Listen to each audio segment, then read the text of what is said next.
اعوذ باللہ من الشیطان الرجیم بسم اللہ الرحمن الرحیم ونحمدہ ونصلی علی رسولہ الکریم اما بعد وَيَذْكُرُ اسْمَ اللّٰهِ فِي أَيَّامٍ مَّعْلُومَاتٍ عَلَىٰ مَا رَزَقَهُم مِّن بَهِیمَةِ الْأَنْعَامِ فَكُلُوا مِنْهَا وَأَطْعِمُوا الْبَائِسَ الْفَقِيرَ۔ اور ان مقررہ دنوں میں اللہ کا نام لے ان چوپایوں پر جو پالتو ہیں، پس تم خود بھی کھاؤ اور بھوکے فقیروں کو بھی کھلاؤ۔ بہیمۃ الانعام سے مراد پالتو چوپائے ہیں، یعنی اونٹ، گائے، بکری، بھیڑ، دمبے وغیرہ۔ ان پر اللہ تعالیٰ کا نام لینے کا مطلب ہے کہ ان کو ذبح کرنا جو اللہ کے نام سے کیا جاتا ہے۔ ایام معلومات سے مراد یوم النحر یعنی 10 ذوالحجہ اور اس کے بعد کے 3 دن۔ اللہ تعالیٰ نے 8 نر مادہ پیدا کیے جو قربانی کے لیے حلال ہیں، یعنی بھیڑ میں 2 قسم، بکری میں 2 قسم اور اونٹ میں 2 قسم اور گائے میں 2 قسم۔ قربانی کے لیے بہیمۃ الانعام یعنی پالتو چوپایوں میں سے کوئی جانور ذبح کیا جائے گا، درندے اس میں شامل نہیں۔ قربانی کے جانور کو خوبصورت، صحت مند اور موٹا تازہ ہونا چاہیے۔ قربانی کے جانور کو پالنا، اس کے لیے محنت کرنا اور خدمت کرنا اجر کا باعث ہے۔ خصی جانور کی قربانی افضل ہے کیونکہ اس میں گوشت زیادہ ہوتا ہے۔ حاملہ جانور کی قربانی بھی جائز ہے، جبکہ دودھ پلانے والے جانور کی جائز نہیں۔ اگر ذبح کرنے کے بعد جانور کے پیٹ سے مردہ بچہ نکل آئے تو اس بچے کا گوشت بھی حلال ہے، کیونکہ ماں کا ذبح کرنا جنین کے ذبح کرنے میں ہے۔ اس کے حلال ہونے پر صحابہ کرام رضی اللہ تعالیٰ عنہم کا اجتماع ہے۔ انتہائی بوڑھا اور کمزور جانور جو چربی سے خالی ہو یا ہڈی کے گودے سے محروم ہو ذبح نہ کیا جائے۔ اس جانور کی قربانی جائز ہے جو دودھ کے 2 دانت نکال چکا ہو۔ قربانی کا جانور خریدنے کے بعد مر گیا یا چوری ہو گیا یا گم ہو گیا تو امیر شخص دوسرا جانور خرید کر ذبح کرے گا، لیکن غریب شخص کے لیے نیا جانور خریدنا لازم نہیں۔ اللہ کی رحمت سے یہی امید ہے۔ عیب دار جانور مثلاً پیدائشی کانا ہو یا اس کے کان نہ ہوں یا خنثی ہو یا لنگڑا یا جس کی دم یا چکی کٹی ہوئی ہو یا کان کٹا ہوا ہو یا دانت جھڑ گئے ہوں، قربانی کے لیے ناجائز ہے۔ اگر کسی جانور کے سینگ جڑ میں ٹوٹے ہوئے ہیں تو بھی اس جانور کی قربانی کرنا درست نہیں۔ جانور کی عمر کا تعین۔ اونٹ 5 سال کا، گائے یا بیل 2 سال کا، بکرا یا بکری 1 سال، دمبا یا بھیڑ 6-7 مہینے کا اگر دیکھنے میں بڑا محسوس ہو اور سال بھر کا معلوم ہوتا ہو، ان کی قربانی جائز ہے۔ جانوروں پر رحم۔ جانور کو ذبح کرنے کے لیے لٹانے سے پہلے قبلہ رخ کا تعین کر لینا چاہیے۔ لٹانے کے بعد زمین پر گھسیٹنا، خصوصاً پتھریلی زمین پر، جانور کے لیے اذیت کا باعث ہے، اس سے اجتناب کرنا چاہیے۔ ذبح کرنے میں اتنا نہ کاٹیں کہ چھری گردن کے موہرے یعنی ہڈی تک پہنچ جائے۔ یہ بے وجہ کی تکلیف ہے۔ جب جانور مکمل ٹھنڈا ہو جائے تب اس کی کھال اتارنا شروع کرنا چاہیے۔ اس طرح جب تک جانور کی روح نہ نکل جائے اس کے پاؤں وغیرہ نہ کاٹیں۔ جانور پر ظلم کرنا گناہ ہے اور کرنے والا جہنم کا حقدار ہوگا۔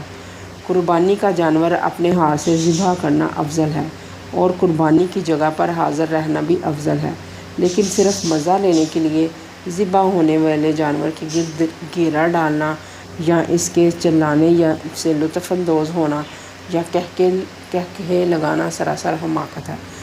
رسول اللہ صلی اللہ علیہ وآلہ وسلم نے فرمایا، اللہ تعالیٰ نے ہر چیز کے ساتھ نیکی کا حکم دیا ہے، لہٰذا جب تم کسی کو قتل کرو تو احسن طریقے سے کرو، اور جب تم ذبح کرو تو خوب عمدہ طریقے سے کرو، اور اپنی چھری کو اچھی طرح تیز کر لیا کرو اور ذبیحہ کو آرام دیا کرو۔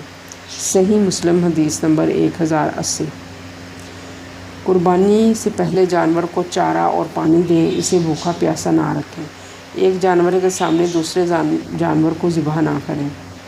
قربانی کا اصل فلسفہ یہ بھی ہے کہ آج اللہ کی راہ میں جانور قربان کر رہا ہوں، اگر ضرورت پڑی تو اپنی جان اور مال بھی اللہ کی راہ میں قربان کروں گا، اور آئندہ گناہوں سے بچوں گا۔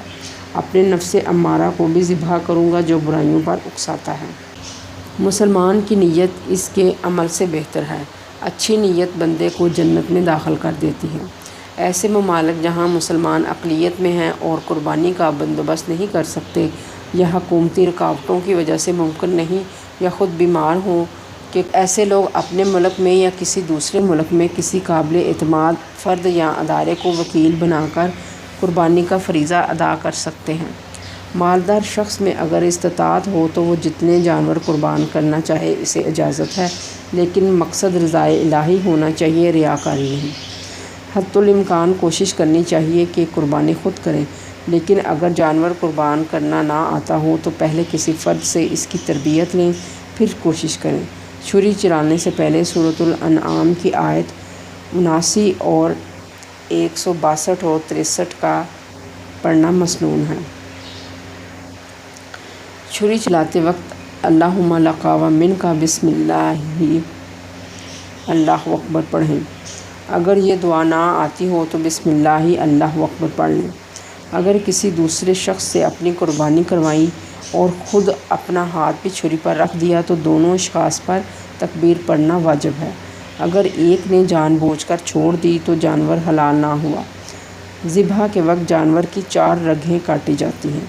پہلی حلقوم جس میں سانس آتی جاتی ہے، دوسری مری جس میں کھانا اور پانی اترتا ہے۔ ان دونوں رگوں کے آس پاس 2 رگیں ہیں جن میں خون کی روانی ہے۔ قربانی کے گوشت کے 3 حصے۔ قربانی کا گوشت خود بھی کھا سکتا ہے اور دوسرے شخص کو بھی کھلایا جا سکتا ہے، جو مالدار ہو یا فقیر ہو۔ عام طور پر گوشت کے 3 حصے کرنا بہتر ہے۔ سورۃ الحج کی آیت 36 میں اس کا اشارہ ملتا ہے۔ ایک حصہ فقراء کے لیے، ایک حصہ دوستوں کے لیے، رشتہ داروں کے لیے، اور ایک حصہ گھر والوں کے لیے۔ بعض جگہوں پر گوشت کے 2 حصے کرنے کا بھی بیان ملتا ہے۔ اگر قربانی کرنے والے کی اہل و عیال کی تعداد زیادہ ہے تو قربانی کا سارا گوشت بھی اپنے استعمال میں لا سکتا ہے۔ اگر چاہے تو تمام گوشت رشتہ داروں یا مساکین کو بھی بانٹ سکتا ہے۔ اگر اجتماعی قربانی کی گئی ہو، یعنی گائے یا اونٹ کے، تو گوشت وزن کر کے تقسیم کیا جائے۔ اندازے سے تقسیم کرنا درست نہیں، لیکن اگر شرکا بخوشی راضی ہوں تو وزن کرنا ضروری نہیں۔ قربانی کی کھالیں مساکین، مدارس کے طلباء، بیواؤں اور مستحق لوگوں کا حق ہے۔ قربانی کے جانور کا چمڑا یا گوشت بیچنا جائز نہیں۔ اگر گھریلو استعمال کے لیے کھال کا چمڑا بنا کر رکھ لیا جائے تو درست ہے۔ قربانی کا گوشت اپنے شہر سے باہر بھیجنا بھی درست ہے۔ گوشت کاٹنے اور بنانے والے کو اجرت کے طور پر قربانی کی کھالیں یا قربانی کا گوشت نہیں دینا چاہیے، بلکہ اجرت طے کر لینی چاہیے۔ غیر مسلم کو بھی قربانی کا گوشت دیا جا سکتا ہے۔ قربانی کا گوشت یا کھال اپنی ذات کے لیے بیچنا تاکہ روپے اپنے استعمال میں لائے ناجائز ہے۔ یہ مال خبیث ہے۔ اگر کار خیر کے لیے بیچے اور رقم مسجد میں یا مستحق کو دے تو درست ہے۔ مسلمانوں میں بلا وجہ شرعی اختلاف اور فتنہ پیدا کرنا نیابت شیطان ہے۔ اللہ تعالیٰ نے 8 نر مادہ پیدا کیے جو قربانی کے لیے حلال ہیں، یعنی بھیڑ میں 2 قسم، بکری میں 2 قسم اور اونٹ میں 2 قسم اور گائے میں 2 قسم۔